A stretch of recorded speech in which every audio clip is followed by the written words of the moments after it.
Hello students, तो पिछली class के अंदर हमने ये देखा था कि एक इम्पोर्टेंट क्वेश्चन बनता है हमारे पास में और इसमें यूनिट पूछी जाती है अभिक्रिया दर नियतांक की। तो दर नियतांक की यूनिट किस प्रकार से ज्ञात करनी है, हमें क्या करना है कि कोई इक्वेशन दे रखी है, मान लेते हैं कि हमें ये इक्वेशन दे रखी है Na टेंड्स टू P, ये कोई रिएक्शन है। इसके लिए अगर हमें यूनिट ज्ञात करनी है, ये यूनिट ज्ञात करनी है किसकी, रेट कांस्टेंट की। किसके लिए, हम सबसे पहले मान रहे हैं for zero order reaction, for zero order reaction, शून्य कोटि की अभिक्रिया के लिए, शून्य कोटि की अभिक्रिया के लिए अगर दर नियतांक की इकाई निकालनी है शून्य कोटि की अभिक्रिया के लिए, तो किस प्रकार से निकालेंगे। हमें जो इक्वेशन दे रखी है Na tends to P, n क्या है, यहां पर स्टोइकोमेट्रिक कोएफिशिएंट है, और अगर हम इसके लिए रेट लॉ लिखते हैं, फ्रॉम रेट लॉ, द्रव्यानुपाती क्रिया नियम से क्या हो जाएगा कि अभिक्रिया की दर अभिक्रिया में भाग लेने वाले क्रिया कारकों के सक्रिय द्रव्यमान के समानुपाती होती है। इसके साथ में इसका स्टोइकोमेट्रिक कोएफिशिएंट आ जाएगा कि पावर में n। R इक्वल टू, अगर हम समानुपाती निशान को हटाते हैं तो एक नियतांक आता है जिसे रेट कांस्टेंट कहते हैं, K A की पावर में n। A हमारा रिएक्टेंट है और n हमने माना है यहां पर zero order, n equal to zero. ये क्या है, ऑर्डर ऑफ रिएक्शन, क्योंकि हमने देखा था ऑर्डर क्या होता है कि अभिक्रिया में भाग लेने वाले क्रिया कारकों की सांद्रता के ऊपर जो घातांक आती है वही क्या कहलाती है, कोटि कहलाती है। तो यहाँ पर अगर हम जीरो ऑर्डर मान लेते हैं, n की वैल्यू कितनी मान लेते हैं, जीरो, देन क्या होगा, R इक्वल टू हमारे पास में बन जाएगा K A की पावर में जीरो। अगर कुछ इस प्रकार से बन जाता है तो किसी की पावर जीरो कितनी होती है, 1 होती है, तो ये वैल्यू कितनी बन जाएगी हमारे पास में, A की वैल्यू 1, और तो ये बन जाएगा R equal to K into में 1, या हमारे पास आ गया R equal to K। R equal to K आ गया। अब हमें K की यूनिट पता नहीं है, लेकिन यहां पर R की वैल्यू आई है K के बराबर, तो जो दर नियतांक की इकाई होगी वही क्या होगी, K की इकाई, क्योंकि R और K क्या है, इक्वल में है। तो इस कंडीशन में हम अगर दर नियतांक की इकाई निकालना चाहते हैं तो किस प्रकार से, सबसे पहले रेट की इकाई निकाल लेते हैं, है ना। तो यूनिट ऑफ रेट R क्या होती है, R इक्वल टू हम जानते हैं, वी नो क्या होता है, सांद्रता में परिवर्तन बटा में समय, इकाई समय में सांद्रता में होने वाला परिवर्तन क्या कहलाता है, दर कहलाती है। दर की यूनिट निकालनी है तो यूनिट ऑफ R क्या होगी, R इक्वल डेल्टा C, हम ये बोल सकते हैं प्लस माइनस साइन को मत यूज ले, और ये बन जाएगा कि ऊपर वाला कॉन्सेंट्रेशन है और नीचे वाला क्या हो जाएगा, टाइम। अगर मेरे पास में कॉन्सेंट्रेशन की यूनिट आ जाए तो कॉन्सेंट्रेशन की यूनिट आपको पता है क्या होती है, ये जो मोलरिटी होती है, और क्या होती है मोलरिटी, मोल बटा में आयतन लीटर में। ये आपको 11th में बता रखा है और अभी भी चैप्टर के स्टार्टिंग में बताया था आपको। तो यूनिट अगर लिखते हैं कॉन्सेंट्रेशन की, क्या हो जाएगी, यूनिट ऑफ कॉन्सेंट्रेशन मोल बटा में आयतन क्या, लीटर में, या हम बोल सकते हैं मोल और लीटर इनवर्स, लीटर को ऊपर ले जाएं तो हमारे पास में कॉन्सेंट्रेशन की यूनिट आ गई है। टाइम की यूनिट लिखनी है आपको, क्योंकि यहां पर टाइम भी आ रहा है, तो टाइम की unit, unit of time,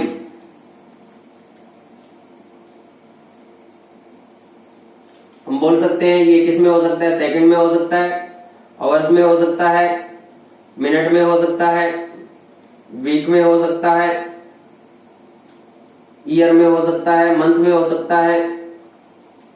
mostly हम सेकंड में लेते हुए चलते हैं। अगर हम इसकी यूनिट लिखें तो R इक्वल टू, ये बन जाएगा कॉन्सेंट्रेशन की यूनिट हमारे पास में आई है मोल लीटर इनवर्स। ये आपको याद ही रखनी है, याद रखिएगा। वैसे निकाल के देखते हो तो वो अच्छा तरीका है। और अपॉन में टाइम, टाइम को ऊपर ले आइए तो ये यूनिट बन जाएगी मोल लीटर इनवर्स और time inverse.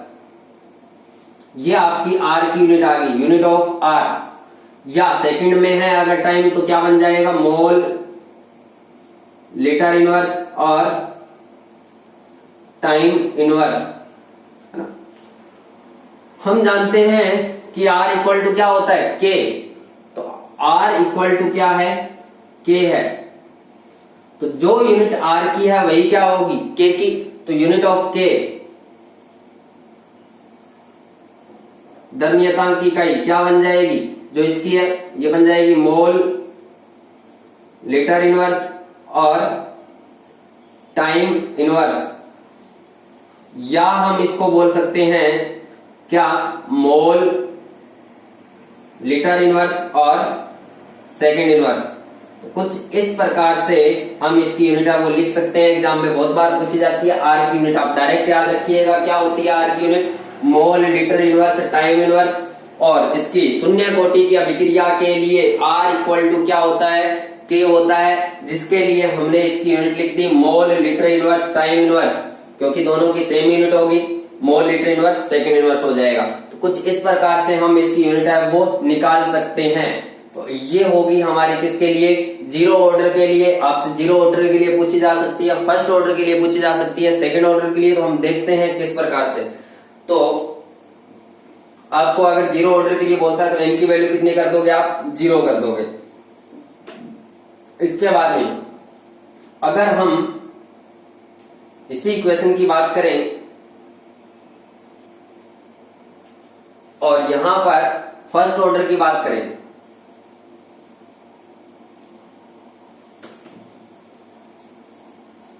For first order reaction, प्रथम कोटि की अभिक्रिया के लिए जो हमें रेट कांस्टेंट की यूनिट निकालनी है, हम इक्वेशन मान लेते हैं Na टेंड्स टू P है फ्रॉम रेट लॉ। तो रेट लॉ सभी के लिए सेम रहेगा। तो R समानुपाती 1 की पावर में n, अभिक्रिया में भाग लेने वाले क्रियाकारकों की सांद्रता के ऊपर जो घातांक आती है वो ऑर्डर कहलाता है। R इक्वल टू, समानुपाती निशान को हटाएंगे, क्या आ जाएगा, R इक्वल टू K, 1 की पावर में n। n की वैल्यू अगर हमारे पास में कितनी है, फर्स्ट ऑर्डर के लिए बात कर रहा है, फर्स्ट ऑर्डर का अर्थ क्या है, ये n की वैल्यू कितनी आ जाएगी, 1 आ जाएगी। तो उस कंडीशन में n की वैल्यू अगर हम 1 पुट कर देते हैं तो यहां पर भी कितना आ जाएगा, R इक्वल टू K, 1 की पावर में कितना बन जाएगा, 1 बन जाएगा। अब देखिएगा आगे, अगर R की वैल्यू है इस प्रकार से पुट कर दी है तो अब यहां पर थोड़ा चेंजिंग हो जाएगा। क्या हो जाएगा, हमें यूनिट निकालनी है किसकी, K की यूनिट निकालनी है। अब की बार K R के बराबर नहीं है तो हम इसको ये कर सकते हैं, K को एक साइड ले आइए, R को एक साइड। तो K इक्वल टू R और अपॉन में लिख सकते हैं 1 की पावर में 1 हो जाएगा। ये हम जानते हैं यूनिट ऑफ R, तो सेम तरीके से निकाल लेंगे यूनिट ऑफ R। K की यूनिट इस प्रकार से निकलेगी। अगर मेरे पास में R की यूनिट आ जाती है और A क्या है, कॉन्सेंट्रेशन है, तो कॉन्सेंट्रेशन की यूनिट आ जाती है, तो मैं इसकी K की यूनिट है वो निकाल सकता हूं। तो कुछ इस प्रकार से निकालेंगे। सबसे पहले हम R की यूनिट निकाल लेते हैं, वही तरीका, R इक्वल टू कॉन्सेंट्रेशन की पावर अपॉन टाइम। कॉन्सेंट्रेशन को हम मोल अपॉन में क्या लिखते हैं, आयतन, और ये कॉन्सेंट्रेशन अपॉन में क्या, कॉन्सेंट्रेशन इक्वल टू क्या हो जाएगा, मोल अपॉन में लीटर, और concentration equal to mole litre inverse. Unit of time, ये टाइम की यूनिट आ जाएगी। आर की यूनिट हमारे पास में इतनी आ रखी है। अब देखिएगा चेंजिंग कहाँ आती है, तो इतना तो सभी के अंदर रहेगा, सेम रहेगा, मतलब कि आर की यूनिट तो आपको काम में आएगी ही आएगी, लेकिन इसके आगे हमें क्या दे रखा है, k equal to R upon A की पावर में 1 दे रखा है। तो हम क्या करेंगे, ये लिख लेते हैं from k equal to R upon A की पावर 1। ए की पावर 1 की अगर हम यूनिट निकाल लें, ए की पावर 1, इसका अर्थ क्या है, कॉन्सेंट्रेशन की पावर में 1, यही है। ए बड़े ब्रैकेट के अंदर है कॉन्सेंट्रेशन। कॉन्सेंट्रेशन को हम जानते हैं क्या होता है, मोल लीटर इनवर्स, ये यूनिट होती है, की पावर में 1 पुट कर दीजिए। तो यूनिट ऑफ के की यूनिट के लिए क्या लिखेंगे, आर की यूनिट लिख दीजिएगा। आर की यूनिट हमारे पास में मोल लीटर इनवर्स और टाइम इनवर्स, अपॉन में ये बन जाएगा ए की पावर में 1 की यूनिट कितनी है, मोल लीटर इनवर्स की पावर में 1 मोल, और 1 को अगर मल्टीप्लाई करोगे तो मोल की पावर में 1 और लीटर की पावर में भी -1। तो ये लीटर इनवर्स से लीटर इनवर्स कट गया, मोल से मोल कट गया, बचा क्या, टाइम इनवर्स। तो आपके पास में जो यूनिट आएगी फर्स्ट ऑर्डर के लिए वो आएगी टाइम इनवर्स। तो ये आपके पास में यूनिट आ जाएगी इसकी क्या, टाइम इनवर्स। तो फर्स्ट ऑर्डर के लिए बहुत बार एग्जाम में पूछी जाती है कि फर्स्ट ऑर्डर के लिए हमारे पास में इसकी यूनिट क्या होगी के की, तो क्या हो जाएगी, टाइम इनवर्स। अगर ये सेकंड में दे रखा है तो क्या बन जाएगा, सेकंड इनवर्स। मिनट में दे रखा है तो क्या बन जाएगा, मिनट इनवर्स। कुछ इस प्रकार से आप निकाल सकते हो इसकी यूनिट। ये क्या होगी हमारे बी नंबर पे, और जो फर्स्ट ऑर्डर के लिए है वो, तो फर्स्ट ऑर्डर के लिए इस प्रकार से आपको जो यूनिट है वो निकाल सकते हो। और इसके बाद में हम देखते हैं सेकंड ऑर्डर के लिए क्या रहेगी। तो फॉर सेकंड ऑर्डर, द्वितीय कोटि की अभिक्रिया के लिए ना,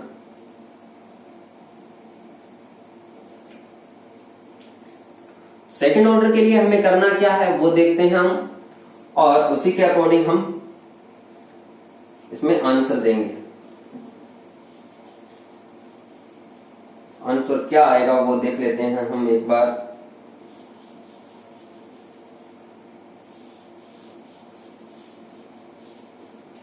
देखिएगा, अगर हम सेकंड ऑर्डर की बात करते हैं, फॉर सेकंड ऑर्डर रिएक्शन, द्वितीय कोटि की अभिक्रिया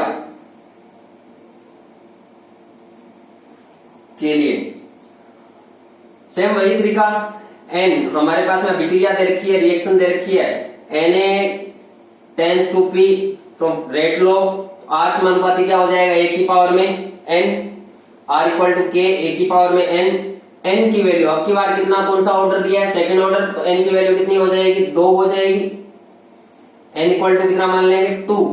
देन आर इक्वल टू के, ए की पावर में कितनी आ जाएगी, एन की वैल्यू कितनी है, 2 है, तो ये क्या आ जाएगा, ए की पावर में 2, आर इक्वल टू के, ए की पावर में 2।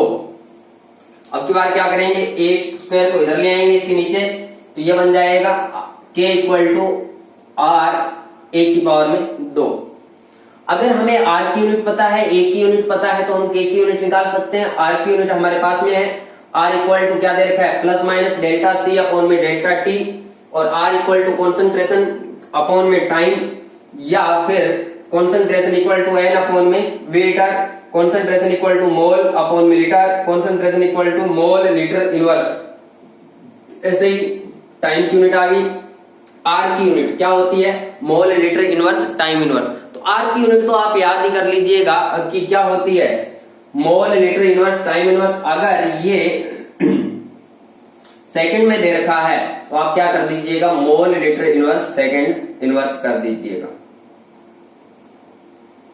अब इससे अगर हम निकालते हैं के की यूनिट, तो आर की यूनिट हमारे पास में है, ए की यूनिट हमें निकालनी है ना, तो आर की पावर में कितना हो जाएगा, 2, ए, आर ए की पावर में 2, ए की पावर में 2। ए की पावर में 2, तो कॉन्सेंट्रेशन की पावर में कितना 2, तो मोल लीटर इनवर्स की पावर में 2। इसे हम लिख सकते हैं मोल स्क्वायर और लीटर -2, इस प्रकार से कर सकते हैं। अब वैल्यू आप पुट कर दीजिए इसमें, तो K इक्वल टू R की वैल्यू अगर पुट करेंगे तो क्या आएगा, मोल लीटर इनवर्स और टाइम इनवर्स अपॉन में ये बन जाएगा मोल स्क्वायर लीटर की पावर में -2। अगर इसको ऊपर लेके जाओगे तो ये मोल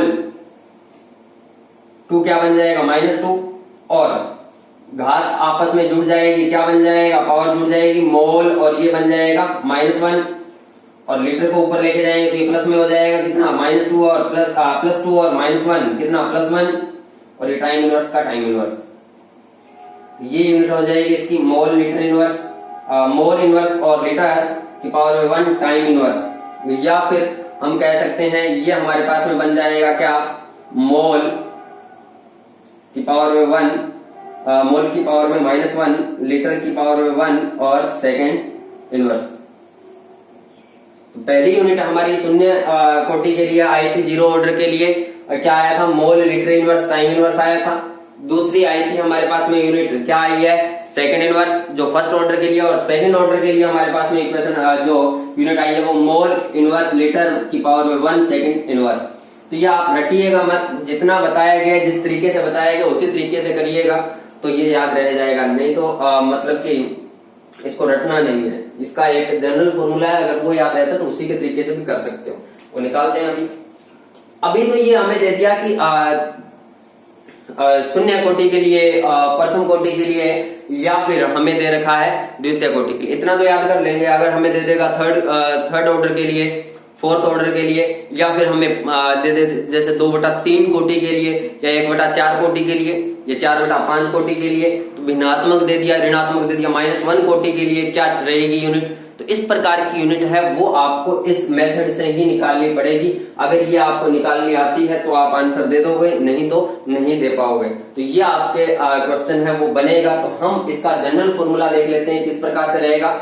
अगर हम कहें कि हमारे पास में ऑर्डर अलग अलग आ जाए तो क्या करें, हम मान लेते हैं कि nth ऑर्डर के लिए, फॉर nth ऑर्डर कोई सा भी ऑर्डर हो सकता है, इनकी वैल्यू 1 हो सकती है, 2 हो सकती है, 3 हो सकती है, 4 हो सकती है, 5 हो सकती है, 6 हो सकती है, 7, इस प्रकार से ये वैल्यू इसकी हो सकती है। तो nth ऑर्डर के लिए तो हम कहते हैं nवीं कोटि के लिए, nवीं कोटि की अभिक्रिया के लिए, तो reaction Na tends to P from rate law, R समानुपाती A की पावर में n, और n यहां पर n ही है हमारा। अब की बार हमने जो ऑर्डर है वो माना है nवीं कोटि का, तो nth ऑर्डर मान लिया, n की वैल्यू n ही मान ली, तो n की वैल्यू हमने क्या मानी है यहाँ पर, n की वैल्यू में कोई चेंजिंग नहीं है n। इसको अगर इधर ले आते हैं तो वही रहेगा, 2 की जगह क्या आ जाएगा n। यूनिट ऑफ r की यूनिट आपको पता है डेल्टा C अपॉन में क्या होती है, डेल्टा t। और इस प्रकार से अगर आप यूनिट निकालते हो तो यूनिट निकालने पर आपके पास में जो वैल्यू बनेगी वो किस प्रकार से आ जाएगी, ये आ जाएगी R की वैल्यू है वो आ जाएगी mole litre inverse time inverse. तो कुछ इस प्रकार से आपको ये सॉल्यूशन करना है और इसके बाद में आपके पास में R की यूनिट आ जाएगी। लेकिन हमें यहाँ पर यूनिट किसकी चाहिए, A की पावर n की यूनिट चाहिए। तो इसके लिए आप क्या करोगे, वही K equal to R, A की पावर में कितना बन जाएगा फ्रॉम n, और A की पावर अगर n है तो इसे आप लिख सकते हो कॉन्सेंट्रेशन की पावर n, या मोल लीटर इनवर्स की पावर में कितना n। और इसको अगर आगे सॉल्व करते हो तो आपके पास में क्या बनेगा, देखिएगा थोड़ा दिखाई नहीं दे रहा है तो इसको आप सॉल्व कर लीजिएगा।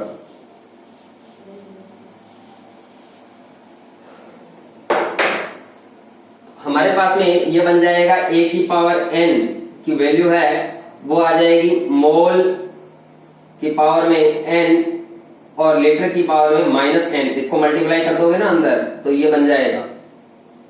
अब वैल्यू पुट कर दो, R की वैल्यू हमें पता है K की यूनिट के लिए, यूनिट ऑफ K के लिए R की वैल्यू मोल लीटर इनवर्स और टाइम इनवर्स होती है, ये हो जाएगा। अगर हम इसकी वैल्यू पुट कर देते हैं e की पावर n की, क्या आएगी? मोल की पावर में n, लीटर की पावर में -n, कुछ इस प्रकार से।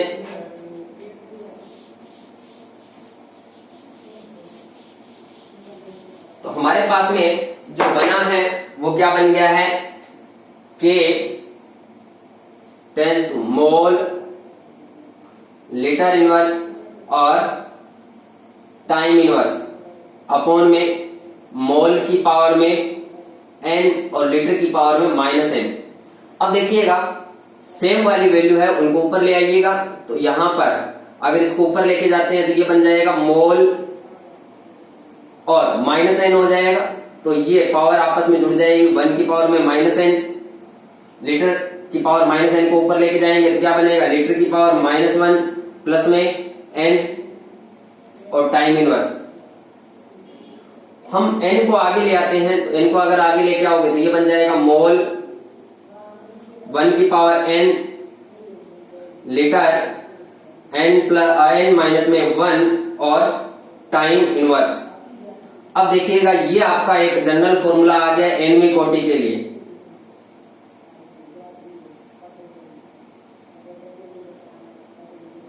अगर इस फॉर्मूले से आप यूनिट निकालना चाहते हो, ये याद कर लीजिएगा, याद रहता है तो इस फॉर्मूले से आप यूनिट निकाल सकते हो। किसी की मैं बोलता हूं कि जीरो ऑर्डर के लिए यूनिट निकालनी है, फॉर जीरो ऑर्डर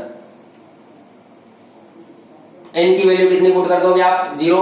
n की वैल्यू अगर आप 0 पुट करते हो तो क्या बनेगा? देखिएगा मोल 1 माइनस में 0 लीटर, n की वैल्यू 0 पुट कर दी -1 और ये टाइम इनवर्स। फिर से हमारे पास में क्या बन जाएगा?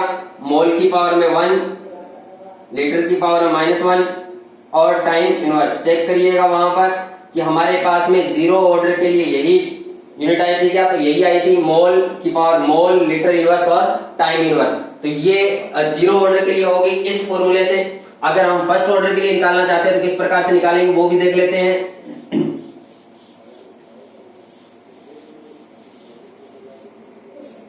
तो हम अगर फर्स्ट ऑर्डर के लिए फर्स्ट ऑर्डर के लिए n की वैल्यू कितनी हो जाएगी? 1 पुट कर दीजिएगा फॉर्मूले में, क्या बनेगा? मोल 1 माइनस में 1 लीटर, 1 माइनस में 1 टाइम इनवर्स। मोल की पावर में कितना? 0, लीटर की पावर में कितना? 0, टाइम इनवर्स। मोल की पावर किसी पावर 0 कितना होता है? 1 होता है। तो हमारे पास में क्या बन जाएगा? Time inverse. तो ये आपके पास में ये यूनिट आ जाएगी। इस प्रकार से ये फॉर्मूला कहीं भी आप अप्लाई कर सकते हो। अगर मैं बोलता हूं कि हमारे पास में यूनिट है वो कितनी है? 1/4 है ना? निकालना चाहते हैं तो किस प्रकार से निकालेंगे देखते हैं। ये बन जाएगा मोल 1 माइनस में 1/4 लीटर, 1/4 माइनस में 1 और टाइम इनवर्स। इस प्रकार से आप यूनिट निकाल सकते हो। मोल सोल्व करोगे 3/4 लीटर माइनस 3/4 और टाइम इनवर्स। कुछ इस प्रकार से आपकी यूनिट है वो आ जाएगी। तो कोई सा भी ऑर्डर अगर आपको दिया हुआ है और अगर आपको यूनिट निकालनी है किसकी? के की, तो आप इस प्रकार से यूनिट है वो निकाल सकते हो, या फिर जो मेथड बताया उसी के अकॉर्डिंग आप निकाल सकते हो। अगर आधे नंबर का क्वेश्चन आता है तो डायरेक्ट ये फॉर्मूला पुट कर सकते हो, और अगर इससे ज्यादा का आता है, 1 नंबर का आता है, तो उस कंडीशन में आपको पूरा डेरिवेशन करना है और डेरिवेशन करने के बाद में ही आपको आंसर देना है। तो इस प्रकार से आप यूनिट निकाल सकते हो। बहुत इंपॉर्टेंट क्वेश्चन बनता है ये कि आपको दर नियतांक की या वेग नियतांक की इकाई निकालनी है। तो दर नियतांक या वेग नियतांक की इकाई आपको निकालना आनी चाहिए, ये आगे बहुत काम में आएगी और वैसे भी एग्जाम में ये सबसे ज्यादा पूछी जाती है। तो पहला क्वेश्चन आपका यहां से बन जाएगा कि दर नियतांक की इकाई बताइए, है ना। तो ये आपने अच्छे से समझ लिया होगा और इसको दोबारा से पढ़कर देखिएगा जो आपको पीडीएफ दी हुई है उसमें, और वहां से क्वेश्चन जो दे रखे हैं कोई एक आधा तो वो करके देख लीजिएगा, और नहीं तो मैं और क्वेश्चन है वो दे दूंगा, है ना। तो इस प्रकार से आगे वाले सेशन के अंदर हम फिर से नए क्वेश्चन है इसके ऊपर देखेंगे, और इससे आगे हम फिर फर्स्ट ऑर्डर या शून्य ऑर्डर जो हमारा दे रखा है जीरो ऑर्डर है उसके लिए हम डेरिवेशन देखेंगे, है ना। तो शून्य कोटि की अभिक्रिया के लिए फिर फर्स्ट ऑर्डर है उसके लिए या प्रथम कोटि की अभिक्रिया के लिए, इस प्रकार से हम आगे इनके डेरिवेशन देखेंगे। और यही जो हमारे पास में द्वितीय कोटि के लिए इनको करने के बाद में हम क्या करेंगे, ये चैप्टर हम एंड कर देंगे। तो अभी चैप्टर है वो थोड़ा बहुत पढ़ा है, तो 3 या 4 लेक्चर के अंदर ये चैप्टर हमारा कंप्लीट हो जाएगा। Thank you.